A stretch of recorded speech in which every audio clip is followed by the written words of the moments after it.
Hello, I'm Nick Lowry, here on behalf of the Sake Brewers Association of North America.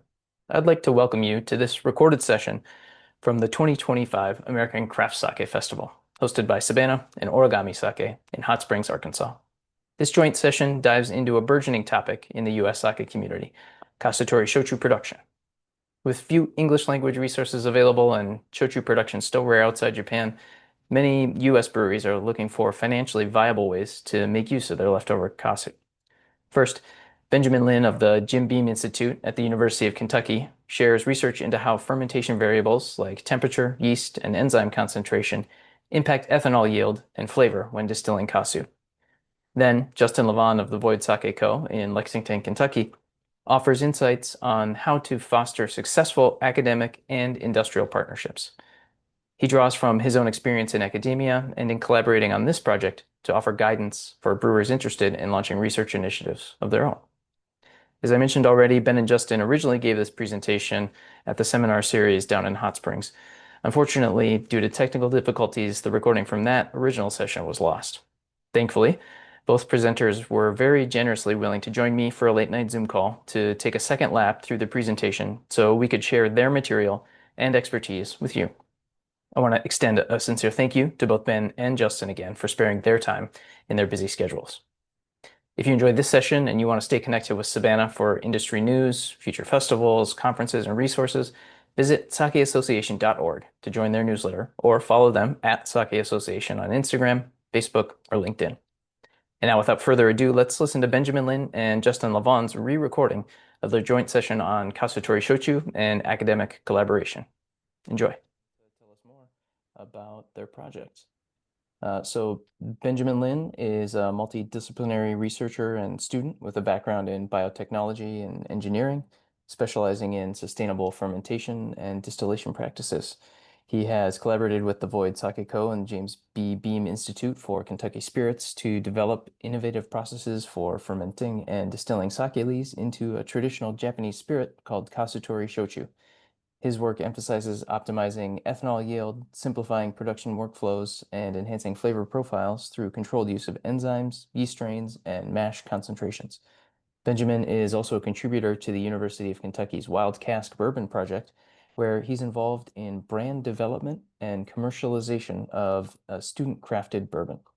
His experience bridges laboratory research and market-ready product development, supporting both sustainability and innovation with the alcoholic beverage industry. And Justin LeVaughn is from the Void Sake Co. He is the co-owner and head brewer at the Void Sake Company in Lexington, Kentucky. Founded in 2020, the Void blends American craft sake with Japanese brewing tradition to share its love for sake. Justin has worked in the brewing industry for 8 years as a quality control manager, microbiologist, and brewer at Ethereal Brewing, where he fell in love with all aspects of fermentation, particularly sake. Since then, Justin has made it his mission to perfect his sake brewing and spread his passion for brewing and brewing science. Justin's background includes research lab research, teaching college biology, and science education at the University of Kentucky, where he completed both graduate training in cell biology and STEM education. So this presentation, when it originally was given, I think gave a lot of insights to this niche within the sake industry. It's a need for a lot of sake brewers to make use of their kasu, to find something purposeful to put this otherwise wasted byproduct to good use, both as a sustainability practice, but also as a financial practice. And due to a technical difficulty, we lost our original recording. But this is a worthwhile topic enough that I begged and pleaded, and both Justin and Benjamin were gracious enough to jump on a call today to re-record their session so that we could share it all with you. So Justin and Benjamin, thank you so much for making the time to come back on and record this again. And I really look forward to hearing your presentation. So with that, I'll kick it off to Benjamin for you to introduce us to the James B. Beam Institute and to tell us about the research that you conducted. All right, thank you for the introductions. I hope that's coming up all right. So I'm going to jump right into it. The James V. Beam Institute is the world's largest teaching distillery. We just opened up actually last year in March, and there's a lot going on there. You can pause here if you want to see all that. But it's a small scale distillery with the goal of furthering research in the industry and helping bring up the next generation of brewers and distillers in Kentucky and throughout the United States and world. It's a collaborative industry and university project where we have the different disciplines within University of Kentucky. So we see students from engineering, from the agriculture college, and all of the other colleges, and also from industry like Centauri Global Spirits, who's our main contributor, and a lot of the Kentucky Distillers Association also helps out. But we have a mixture of collaborative and confidential projects, a certificate program for brewing, distilling, and wine studies, and a lot of other opportunities through the student side. So here's just a brief overview of what that certificate in distillation, wine, and brewing studies is, and it gives a lot of flexibility in what you're allowed to take. There's actually multiple paths you can take with it as well. And then I work in Dr. Barzi's lab. It's a fermentation and bioprocessing engineering lab, so we focus a lot on algae, fungi, and bacterial waste management mostly. So it's applications of those three unique organisms on how to manage waste and how to better deal with what our industries are putting out into the world. So some of the analytics we're using in the lab are HPLC, which is high performance liquid chromatography. So it's for liquid analysis. We have gas chromatography headspace, which is more for volatile compounds. We have a master sizer and some other stuff where we can mimic smaller fermentations and also do some lab scale distillation. But the goal of the lab is to help translate some of the high impact ideas into industry and also do it through student led projects. Now I'll jump straight into my part of the presentation, which is the Kasu-tori Shochu production using sake leaves or kasu. So just an overview, I'm going to run through some background about kasu and sake brewing and then go into the rest of the work. So some of the background on sake and brewing industry as a whole. In 2023, the spirits and beer sales amounted to over $150 billion in revenue. So it's a massive industry in the United States and also worldwide. And then within that, an estimated 4.7 million metric wet tons of brewer spent grains, which is what kasu would be considered as, and beer waste and all of those was produced. So that's a lot of waste coming out of the industry that right now we don't have a lot of good things to do with.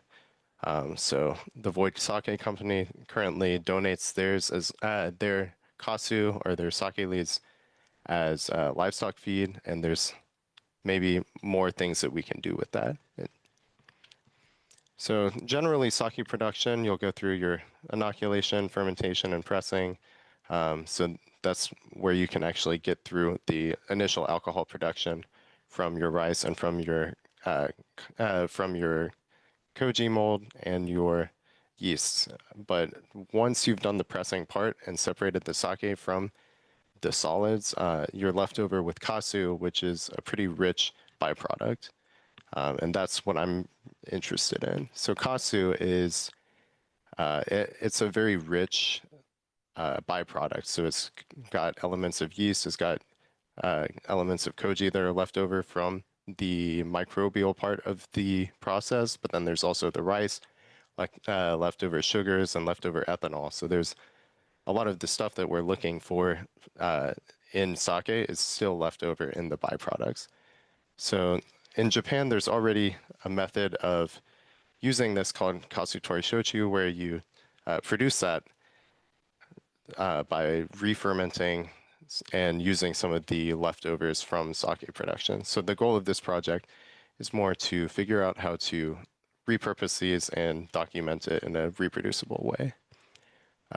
In the summer of 2024, I did some preliminary studies. So I went through looking at different ways to mash and ferment the kasu, and then actually went on to distill as well. We looked at different ways to change this initial procedure. It mimics a whiskey production procedure. So I looked at ways to extract the starch and turn it into simple sugars that are fermentable, including purified enzymes like alpha amylase and glucoamylase. And then I looked at different fermentation parameters as well. So I changed temperatures and also tried different types of yeast as well. And then went through a copper pot still to distill. So some key results of this preliminary study are that you don't really need to heat the rice. It's already been cooked once in the sake production. So most of the gelatinization that would happen has already been done in the sake production part. And then you can also look at different variables that will impact sugar concentration. So kasu, the amount of kasu that you put into the water or vice versa is directly dependent on how much sugar you'll be able to get out. And that, or it directly impacts the amount of sugar that you'll be able to get out. And then purified enzymes may or may not have an impact. So I wanted to look at that further as well. And in the end, we also evaluated some different groups on different flavors, which I'll present later. So the main hypotheses that I had were if you could change the environment, so temperature, enzyme, or concentration on, if changing those three had an influence on starch saccharification, then there would be a difference in the amount of fermentable sugars available in the kasu mash. So this is pre-fermentation and looking at ways to extract sugar. And then the other hypothesis was if yeast strains and yeast pitch rates influence the re-fermentation of kasu mash, then there's going to be a different amount of alcohol and byproducts after re-fermentation and distillation.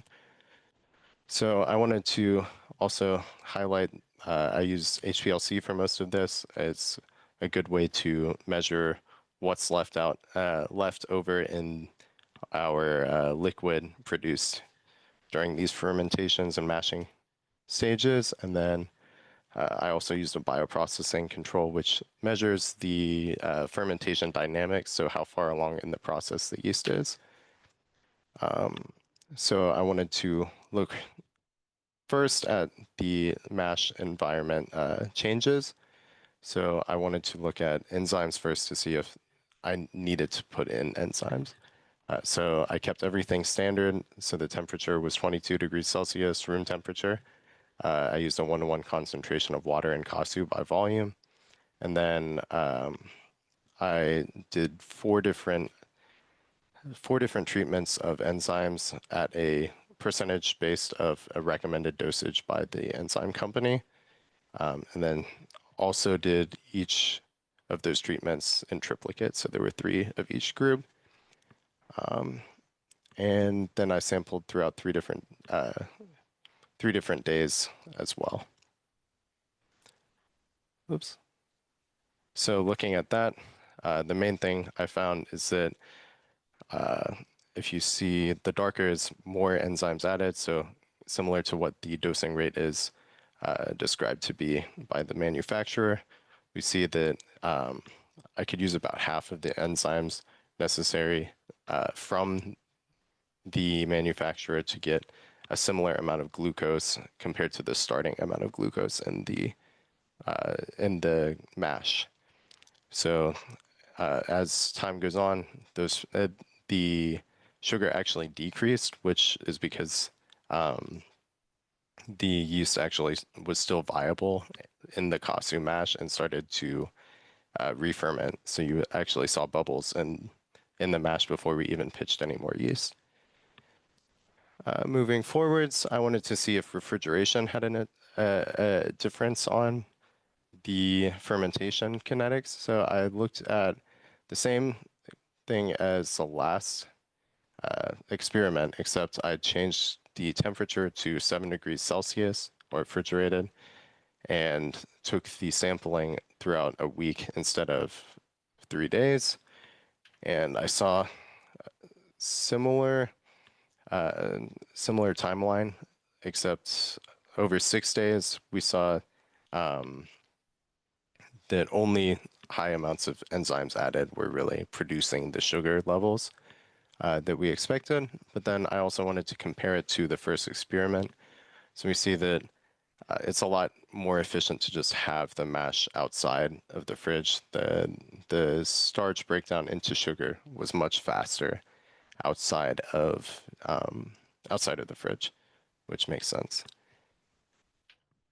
Then moving forwards, I wanted to find a amount of kasu to add to make the most efficient extraction of starch into sugar. So I kept everything the same as the last group, except I took the 50% enzyme pitch rate that we saw was pretty effective in the first experiment. So I used that for the rest of this experiment since it was more pilot study. And then after doing that, I added different amounts of water to Kasu. So 0.5 water to Kasu is the most concentrated, and 2.0 is the least concentrated. And looking at that, we were able to see a large amount of glucose difference in just based off of how much kasu we put into the mash. And then on the right-hand side, I put a potential ABV, assuming that we had 100% conversion of glucose into ethanol, and then also including the leftover ethanol in the mash from the sake production stage. And the goal was to find somewhere between like 6 to 15% ABV. That's kind of a rough range that is distillable. It depends on the setup, but that's what I was looking for. So we found that even at a watered down setup, we were able to find enough glucose to distill. So I wanted to take that a little further and just model out, see if there were better ways that I could do this. So on the right side, there's kind of a predictive model of ABV to concentration, assuming 100% yields, which we found that maybe there's a way to do even more watered down and still get something distillable, but I didn't venture into that. Now I wanted to, after all of this preliminary mash studying, I wanted to see if there was a difference on what kind of yeast you use and the amount of yeast you use on the fermentation kinetics. So I took the same procedure that I had sort of been developing over the first experiments. So I took half of the recommended enzyme dose rate, a 2-to-1 ratio of water to kasu, and room temperature, and then put that all into the bioprocessing control to see the fermentation dynamics, to see how long it takes the fermentations to go to completion. But then I also did the same thing with no enzymes added because I had a feeling that there might be viable enzymes still left over from the koji in sake during the sake stage. So looking at all of those, we found that completion happened around 80 hours. That makes sense. Usually the fermentation cycle is 3 to 5 days long, so that's kind of within that window, at least at room temperature. And then I also wanted to look at the ABV percentage of these, which all ended up at about 8.5% before they slowed down and stopped producing alcohol. So it looks like by this, adding no enzymes is still a viable method, at least at room temperature, for producing fermentable sugars and then fermenting. Now last, I wanted to to see if there was actually a difference in the yeast strains and the ending uh, ending distillate produced in terms of yield and in terms of flavors. So I took two different yeast strains. FSI 927 is a firm solutions yeast for general distilling, and then Kyokai 901 is a sake brewing yeast. I took two different dilutions of the amount of cells to pitch, and then I used those same parameters at the top over that were developed over the other four experiments. I gave them 120 hours to make sure they completed their fermentation cycle, and then I took about 3 gallons or 12 liters, 10 to 12 liters, and then put that into the copper still to actually go through the distillation process. So looking at the results of the first four, or the first three experiments, we see that they support the first hypothesis and that temperature, enzymes, and concentration can impact the amount of fermentable sugars. So I found that using room temperatured mashing was able to extract a lot more sugar. That might be different if you take your mashing stage to a much longer period and use the refrigeration method. But I didn't have time to explore that.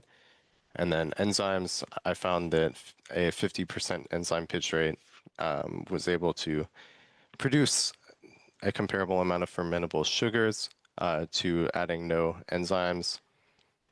And then I found that a 2-to-1 concentration has the right amount of sugar to produce a distillable beer without wasting a lot of sugar left over. And then it's also able to be workable as well instead of being too thick.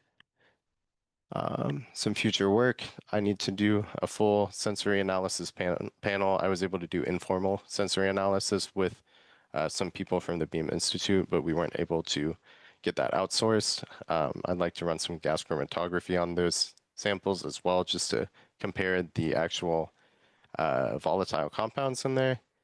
And then that will help me kind of disprove or prove the second hypothesis that regards the flavor impacts of the yeast and the yeast pitch rates. And then hopefully I'll be able to help scale this into a full-size Kasu-tori Shochu run and methods procedure for it. And there might be some room to explore other sugar sources as well. So using Kasu along with sweet potato or barley or some other more commonly used ingredients. Some of the limitations are that Kasu is a byproduct. It's still alive. I found that even during my mashing, I was able to get a little bit more fermentation from the yeast from the sake brewing stage of the Kasu. So it still had viable cells left over. All of this Kasu was from a single sake batch, so it may vary depending on the rice polish rates or what kind of sake is being produced. Stuff like that can impact the results, and then the production scaling will also change the efficacy. So like yields and fermentation time and all of that will probably depend on scale as well. And then I also wasn't able to get rid of all the waste from the process. Of course, there's going to be distillate and everything. All right, sorry, stillage and everything from the distillation procedure that we'll still have to figure out what to do with. Here's some sources, and then I wanted to acknowledge Dr. Tyler Barzy, who wasn't able to hop on tonight, and Zach Bird, who was a huge help in this, and then the Barzy Lab, the Void, and the Beam Institute.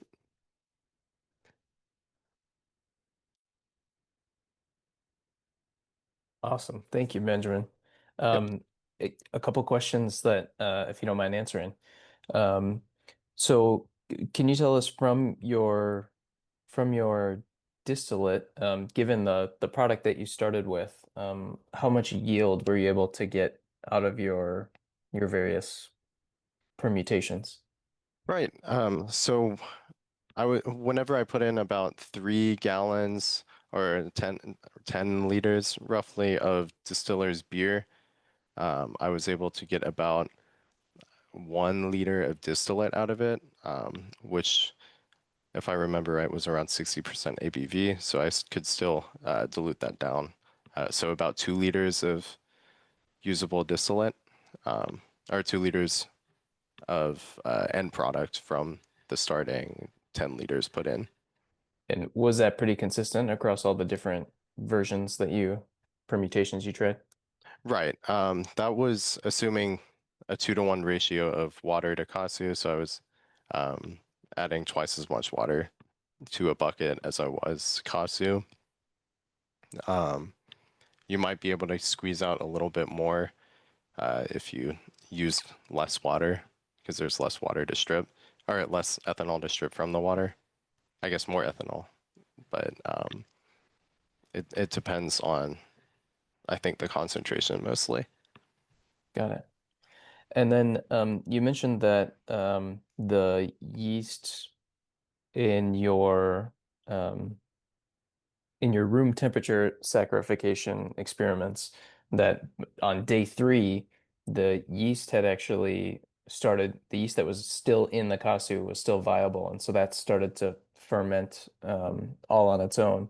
Do you have any sense about what the viability would be of just letting that yeast that's already present ferment out? Yes. Did you do any cell counts or like viability of the yeast that was already present in the kasu? So I have not done any viability testing. Most of this Kasu, I think, was stored for a month or two already. So it had less viability than if it were fresh off the press.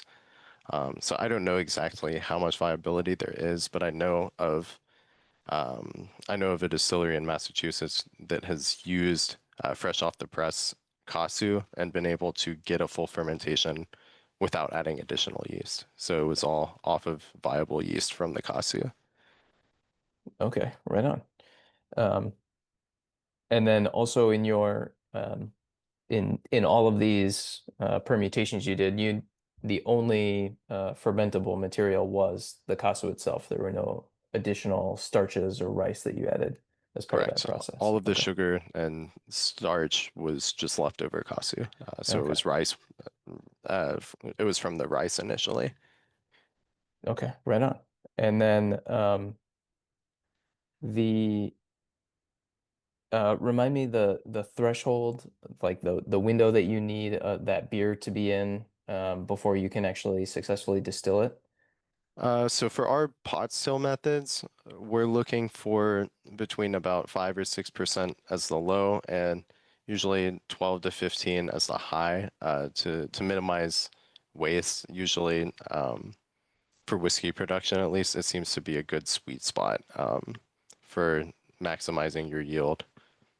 And so given the ethanol that's already in the kasu, do you know how after you diluted it with water, whether it was point half water to kasu or two water to kasu, do you know what those starting ethanol concentrations were? Um, I don't remember off the top of my head. I believe I ended up between the 2 and 6% mark, but I can get back to you on that. So potentially even that less dilute one might have enough alcohol that you could distill it right then and there. Yeah, potentially. Oh wow. I think you could try just resubmerging and mixing up Kasu and water, and then you could probably try distilling it straight there. Right on. Okay, then last question. Regarding your sensory analysis, do you have any like anecdotal? I know you weren't able to run your full panel, but do you have any anecdotal results on the product that you can share with us? Um, yeah, I have a small, I have some mock results that are just, or not mock results, some plotted results from a small group. sampling that we did. So this compares some of the different aromas. So we saw a lot of cereal and nutty and fruity uh, aromas that were mentioned. And then kind of the same thing with our flavors. We ended up with pretty sweet and oily mouth coating kind of flavors. And then we also saw more fruit and floral, kind of similar to what you would see in a normal sake brew. So it's nice to see that some of those same sake characteristics end up coming through in the shochu. And Ben, so remind me, what was the final ABV of the sensory ones that we did? Wasn't it like 40%? So what I just showed you was Mm-hmm. 40%, but Mm-hmm. we ended up taking of our second set of samples that I don't have the results for. We took those down to 30%, which seemed to be a lot less. 30% seems to be a pretty good sweet spot. Mm-hmm. And you mentioned in the future you'd like to do some gas chromatography to measure more of the volatiles of the finished product. Are there any characteristics in particular that you are hoping to learn more about? Or are there any like theories that you have? Um, I think I'm really interested to see the difference between the two different yeast strains. So we saw a lot of difference in kind of the floral and fruity categories depending on the yeast strain. So I'd like to see if that's attributed to something specific. Um, so maybe general distilling yeast produces more nutty, cereally notes. I don't know. I'd like to see if there's something like a specific compound or two that I can hone in on and see the difference between different yeast strains, and that might help guide brewers a little bit more on what they're trying to produce if they end up distilling as well. Okay, right on. And then I guess this is the real last question. So if the sake brewer ends up with Kasu and then they hand it off to you to make shochu, what are you then doing with your silage? Is that what you called it? Mhm. Silage? Where Stillage, yep. stillage. Okay, so then what do you do with that? So right now I haven't done anything with the stillage, but some pretty common ways to deal with that would be to either use like a centrifuge or some sort of drying method to get rid of any leftover alcohol and water. And you end up with a really high protein and fiber cake. So that's usually it's used as like food supplement for farms, similar to what Kasu is used for sometimes anyways. But it ends up with just a lot of raw nutrients that are usable. Um, so either protein, fiber, amino acids, I think, are in there, and a lot of other things that can be generally good for either growing or feed. Uh, it serves a lot of uses. It just has to be processed further. Right on. Okay, great. Awesome. Well, thank you so much. I really appreciate it. Of course. All right, so with that, let's kick it over to Justin for his half of the Nice. presentation to give us some insight on the relationship and what we brewers can learn from working with partners. All right. Well, thanks. Thanks for the intro. And also, thank you, Ben. Um, so I'm just going to talk mainly about the background type stuff, about kind of the overview of the project and also um, kind of our goals and kind of as an example for um, if another institution or another brewery wants to collaborate with an institution to kind of give you kind of like I guess like a roadmap or something as an example of, or like a case study more or less for this. So, um, as kind of like our collaboration between James B.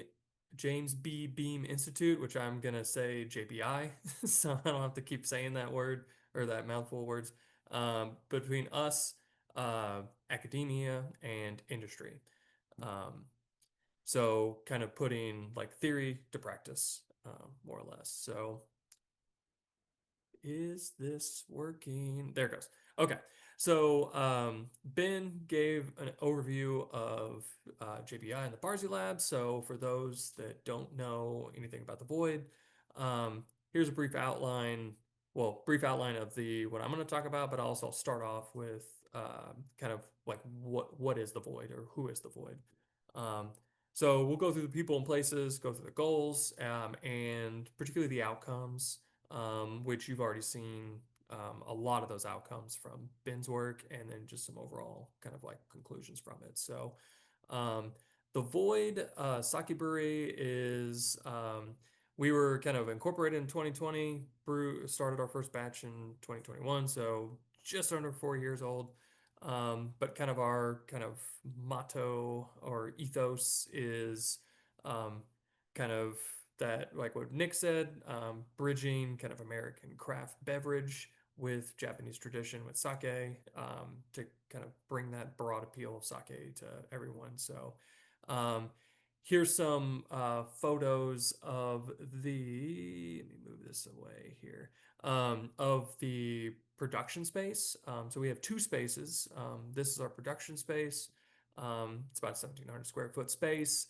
The Void itself, we tend to focus more on traditional and flavor infused sakes, to kind of bridging that gap between American craft beverage industry and traditional Japanese sake. But overall, the Void is very collaborative and experimental. So we were always tweaking things. Um,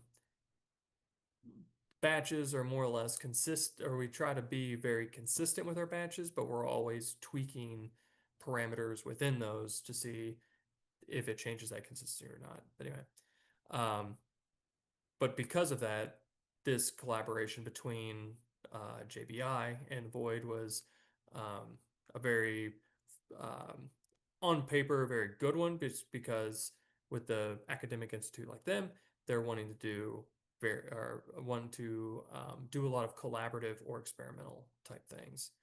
Um, so this is pictures of our retail face, or the sake bar, more or less, which is on a separate location. This location is just over a year old, so we've just kind of expanded to it.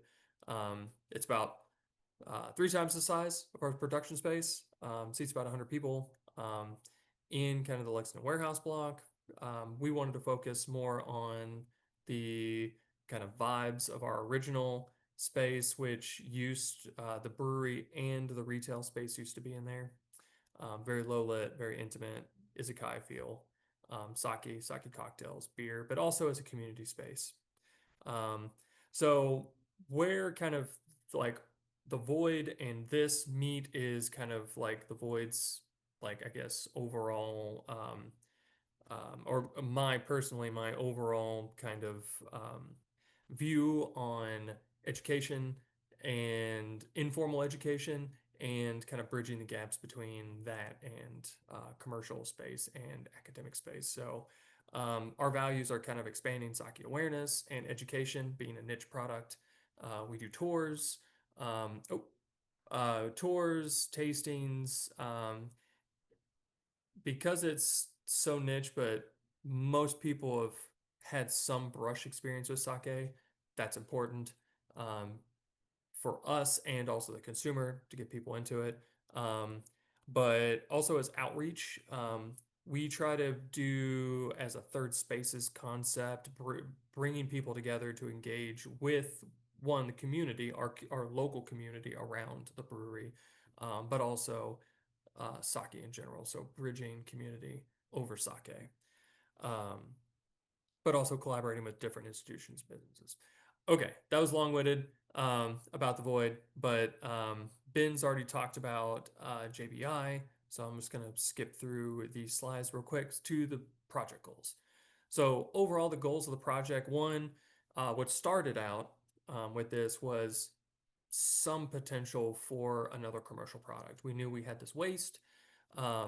We knew that there's still stuff in it, Um, to the extent we kind of had a loose understanding of the stuff that was in there, but with Ben's kind of pilot study and project, we realized there's a lot of untapped like stuff, untapped potential for different things in that product. So one, a potential new product, which is Kasu-tori Shochu, making lemonade out of lemons with our Kasu. The other part of this project, because JBI is an academic institution with the University of Kentucky, really we wanted to focus on kind of this idea of like a student-led inquiry. Um, so using this inquiry-based approach for students kind of asking their own questions, leading their own investigations with just kind of input from um, the mentor, the professor, and the industry partners to kind of guide this project. But also, kind of the key point of all this is fostering this student connections with the industry. As JBI, they are um, kind of an industry like connection between kind of academia work and the industry, kind of bringing people, students, future industry people into the industry. So we'll talk about the talent pipeline in a little bit. So one of the things is inquiry-based learning. So we're going to talk a little bit about the learning about learning, more or less. So inquiry-based learning is kind of epistemology or learning about learning. So the principles of it, um, constructivist, the whole idea is that students construct their own understanding based on their experiences, their observations, how they interact with things, to form some understanding of the world we know.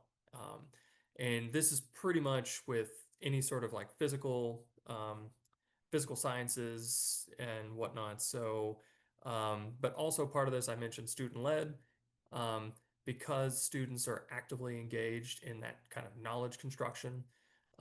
That's the best way to kind of like foster and tap into that. But what you quickly learn, or what you would hope that students learn is they um, learn or understand what they don't know about things and going out, talking with other people, collaborating. So that's where this kind of collaborative atmosphere between the professor and industry to foster these ideas to drive that line of inquiry. But also the real world connections, meaning this is directly applicable to, in this case, industry or the real world, not just kind of in a test tube and under a hood in a lab. These are real world kind of applications.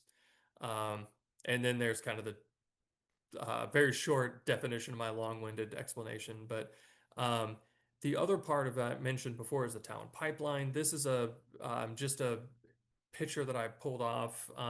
Usually in science education, we talk about the leaky pipeline, which is basically throughout a student's journey in science in particular. Um, there's this pipeline from kind of early education to collegiate level or professional level. And throughout this point, there are little like thresholds or joints that are leaky that students go through, and they may just kind of fizzle out or leave that kind of like pipeline from early education to like professional science throughout. And so part of that is identifying like why, where, why, and like how to patch those. So the whole point of this is to kind of shore up those leaks, to kind of help like drive that kind of untapped potential that may leave the pipeline and the journey into the industry. So this project was a way to kind of do that. So as an example of this, I kind of use myself as an example. So when I graduated, I did not think I was going to be in the brewing industry. So I started out as a starry-eyed young person thinking they were going to go into academia or wanted to. but quickly learned that although I had a lot of fun in there, um, okay, sorry, these are out of order. So started that, then started my own line of inquiry into kind of cell biology, and in this case, in my graduate work, and um, how students learn about science and misconceptions about genetics. Um, and then throughout that time, began to like go into student outreach, um, and then leading students kind of that, you know, had fun, like science, had fun with it, but trying to like bridge those connections. So these photos are a project that we did with one of my colleagues, Dr. Cadney Coomer, and with Murray State to do kind of a summer genetics uh, program connected with lab work and farms, local farms in the community. But all of this kind of led into um, throughout that kind of like science and micro work, and kind of fell into the brewing industry as an outlet for my kind of interests and background into things. So and then coming full circle back into like the academic side of things. But um, that's kind of when we were talking about the pipeline. That's what we kind of want. So people go in, they kind of come out, but kind of come back into it. So just bridging those gaps. So um, just overview. We've already talked. Like this is kind of an outline of what Ben's talk mentioned. So first we wanted to have a pilot study. So usually when you're doing any sort of inquiry, you just kind of do things, see what you like, see what's cool, see what's not, what kind of preconceived notions that you have about things, like what did you like, where do you want to drive this? And so then once they had all these ideas, then we kind of narrowed it down, a more guided approach in those kind of different yeast and enzyme trials, and then eventually would like to communicate this, whether through this mode of transportation or mode of presentation or through publication, and then ultimately when it go to a large scale application. Um, so the outcomes. So from the pilot study, some of these, like I said, mentioned before, just exploration, learning by doing. So part of the unintended consequences where we got to introduce Ben into the like sake brewing in general, how it's made. He got hands-on experience about stuff. And so this kind of like learning by doing, this experiential type learning, really just drives kind of this engagement and helping focus stuff. So you appreciate something more when you actually do it.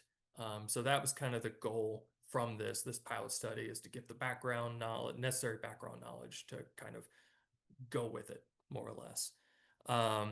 And so some of these pictures, he been helped me make koji. And actually got to engage in the different aspects of sake brewing, the mashing, the steaming of the rice, pressing, and from this guided stuff. From this, did more of a guided thing. Be like, okay, here's some kind of things that, as an industry person, the questions we have, do these align with kind of what your interests, kind of narrow down this student's questioning, because if you've done anything before, you're like, man, I don't know where to go because I have 1,000 different questions. So narrowing those, targeting those to something that could be experimental, reproducible, but also still keeping on those real world applications, because eventually this work could be shared with others that want to make a commercial product, or us making the commercial product.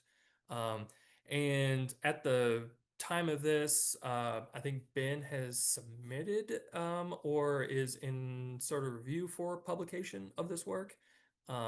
So again, just trying to kind of building this knowledge, and now we're like the student is now sharing this knowledge. And then we're kind of in the midst of large scale application from here. I mentioned Treehouse Distilling Connection, so that's another distillery that in Kentucky or in Lexington that we are working with, that has kind of the commercial equipment and the scale to that matches kind of our thing, or our equipment, which is a connection that we got from JBI. So not only is been driving this too, but kind of coming back, JBI is using their, like, we're utilizing their connections, finding different people to kind of make this a reality, so to speak. Yeah. And overall, like I said, we're wanting to create a new product from our waste. So something from nothing kind of thing. Okay.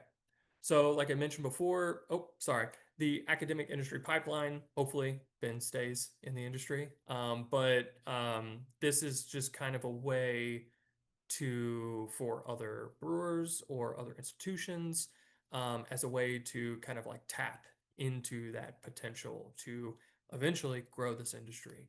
Um, so people that may have an interest in it leave for some reason, and then kind of, or if they leave, we can bring them back, to kind of help build this industry. And then also, like I said, kind of at the beginning, there was we knew there was potential for a publication, but also building kind of the students' credentials, but also sharing with the wider audience, particularly with the distilling industry. So the more they know about it, there's this product, this thing, this waste product that has potential for them to make a new product and ultimately make money and all, bring people into this unique beverage. So it's basically just a connection across beverages, right? So we're sake brewing, we're very niche, but also has a direct connection to the rich distilling industry that's in Kentucky. Um, Here's some photos of Ben actually weighing out some of the kasu and adding it into the mash. And this was kind of our first kind of large scale test, which sadly didn't get distilled, but it was kind of a proof of concept from his pilot studies.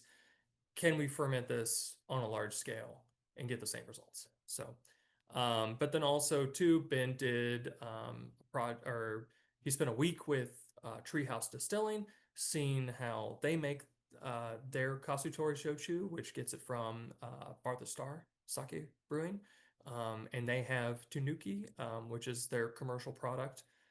So he got to see that. Sadly, we are in the midst of working with Elkhorn, but also with JBI to do a large scale distillation. It's just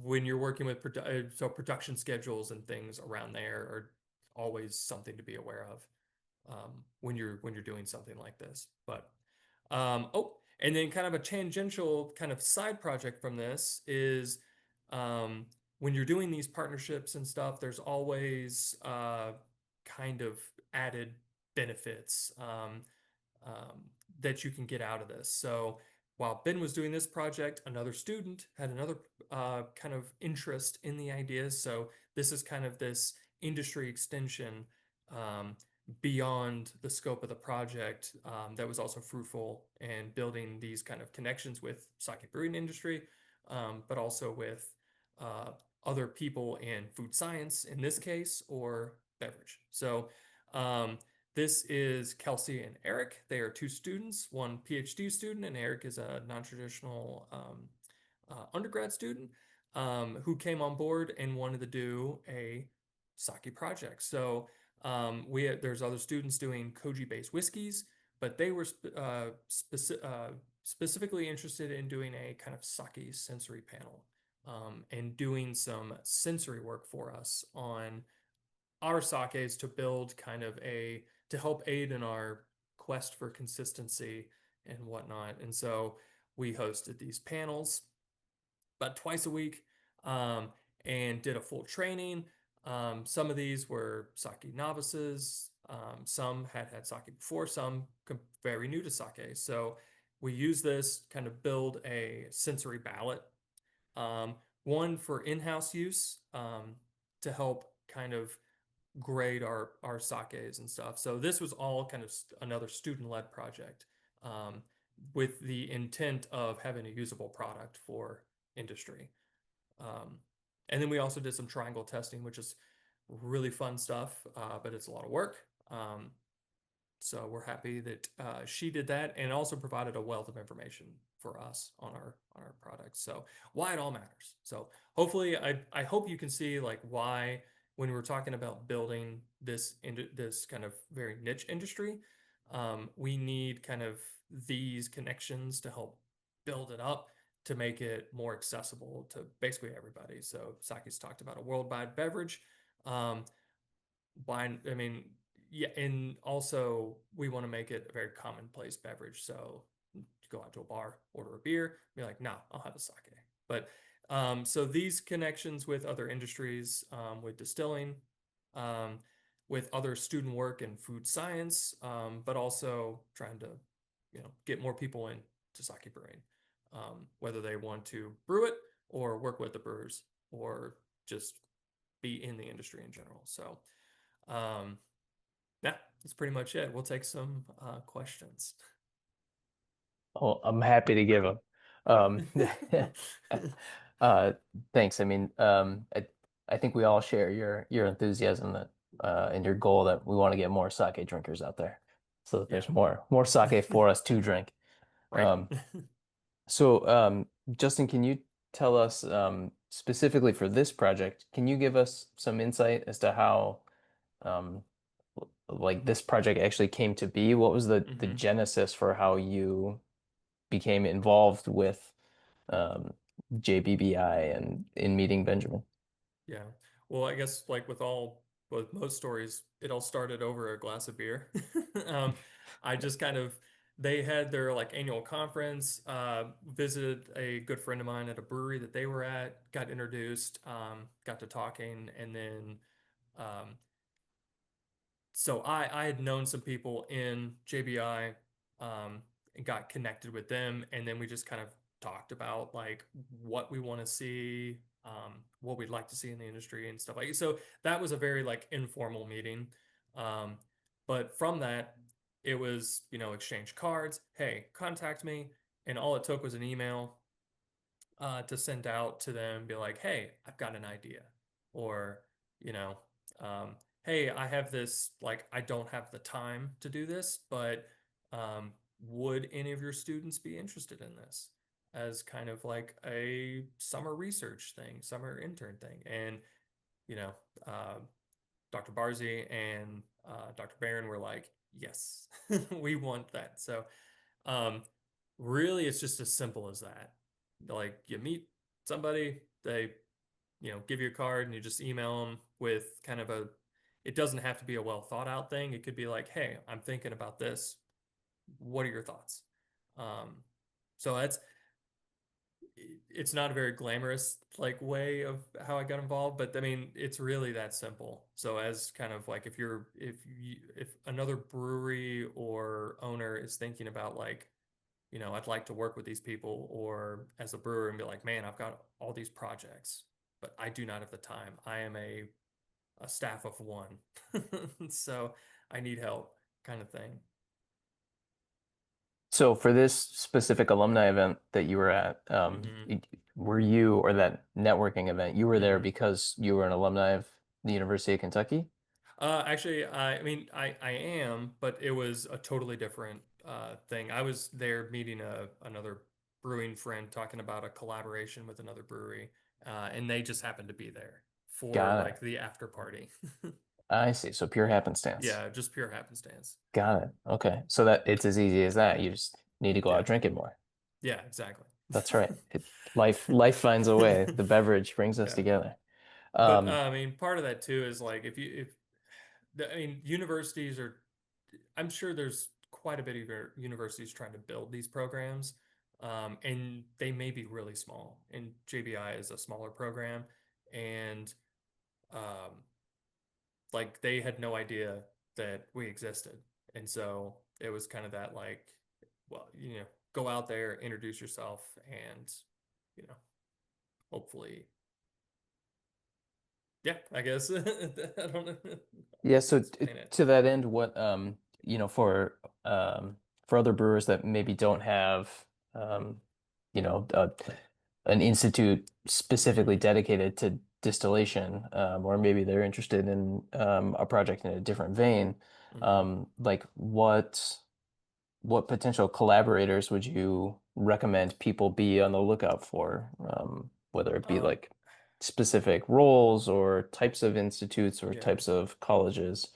Um, I mean, really, any like if one if there's like a fermentation sciences program or a brewing college, um, that's like a no-brainer there. Um, anything in the food sciences, um, like there's a lot of overlap between kind of fermentation and sort of the food sciences background, any sort of agriculture institutes. There's probably somebody doing like fermentations, biofuels, waste management, um, things like that. So it's really just, I mean, if there's the nice thing about all this is like everything's connected somehow, some sure, way.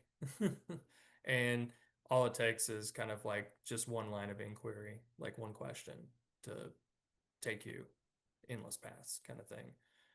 But yeah, those are kind of where I would start. Like if there's not like a brewing institute near you, um, like food sciences department, ag departments, or even just the biology department or the chemistry department. Um, sure. could be any of those. And would you recommend reaching out to someone as high up as, say, like a dean of those schools, or would you say, or like a college within a university, or would you say trying to suss out a specific lab like Dr. Barzi's lab? Yeah. Um, Um, really it could be, yeah, I mean, contacting the dean, I mean, they're kind of the heads of the department and they would have a good understanding of like who what lab would fit best, if they have any ideas, or just like contact, like as a point of contact to like hand it off to somebody. So yeah, the contacting the dean, or like I said, with these, with this example, I just happened to meet somebody in the lab. They were over uh, they were the one was the head of the institute, and then the other one was the head of the distilling operations that put me in contact with Dr. Barzi and Ben. Um, so it's, yeah. So no matter like if you're kind of weird about like, should I contact this person or not? The answer is like, sure. Yeah. Just reach out.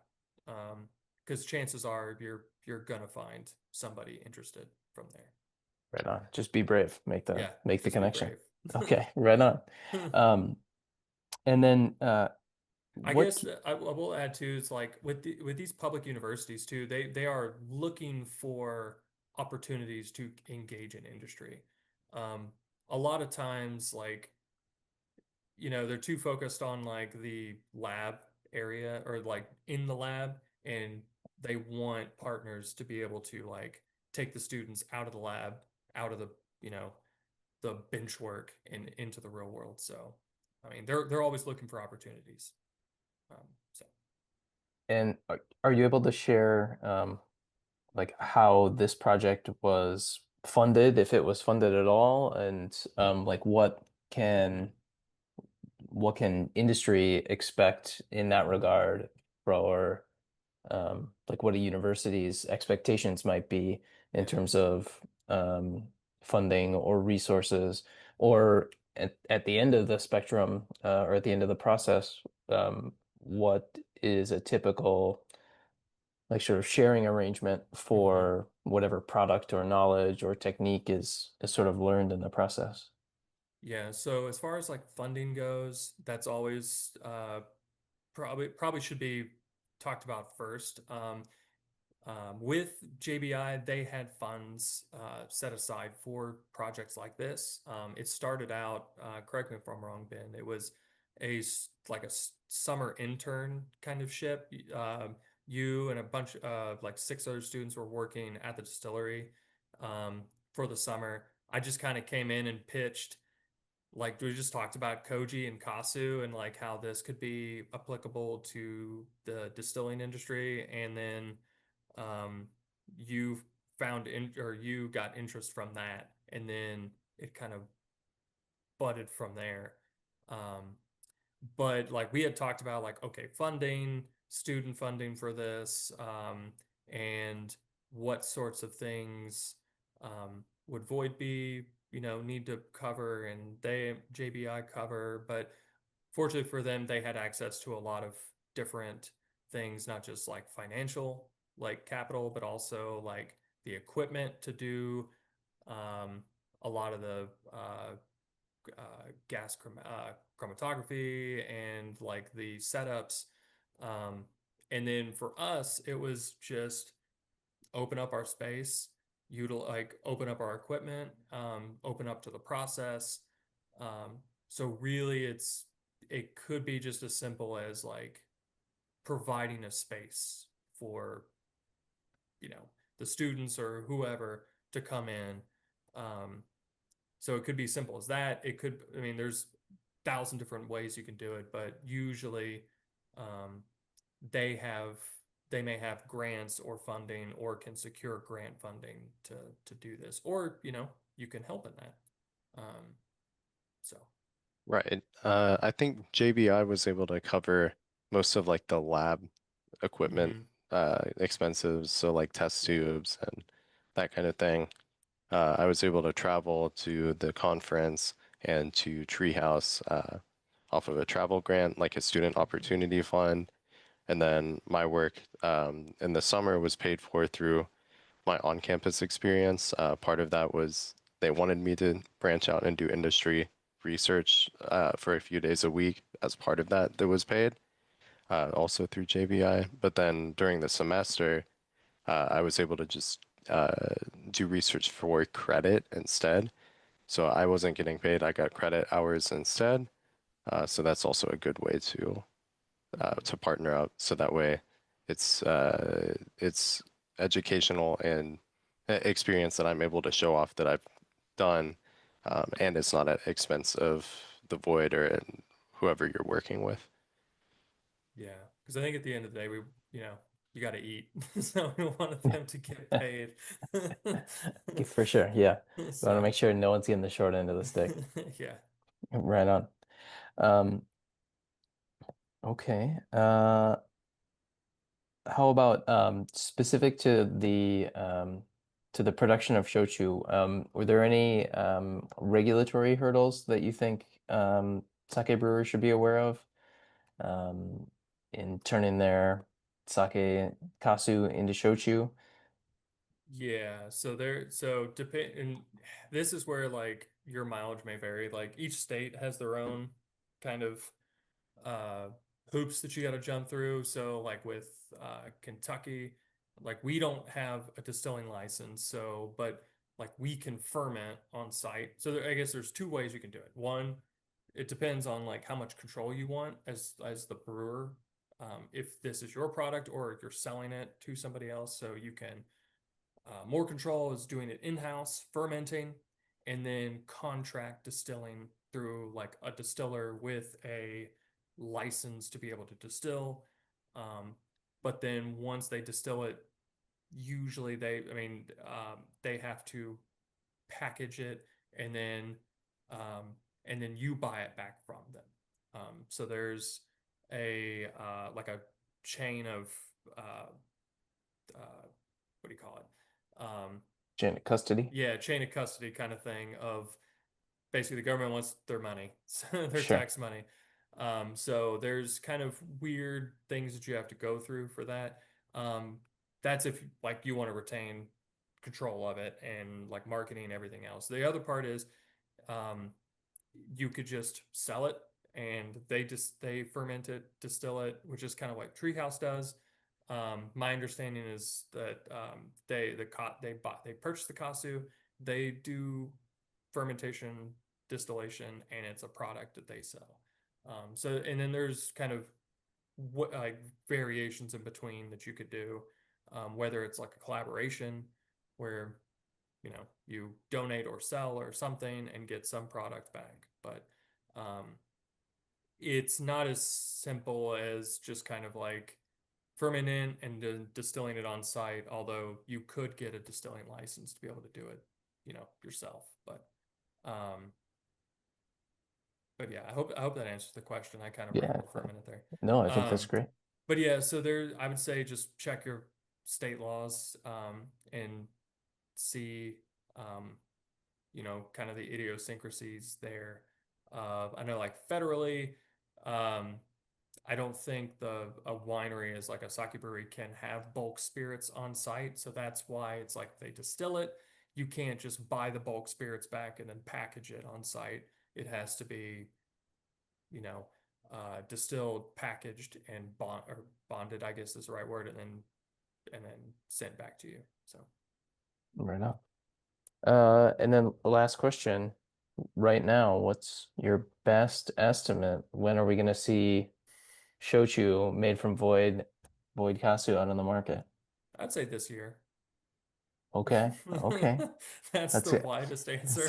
Yeah, I got a solid we're filming this recording this June 18th. June 18th, So yeah. yeah, a nice 6 month window there.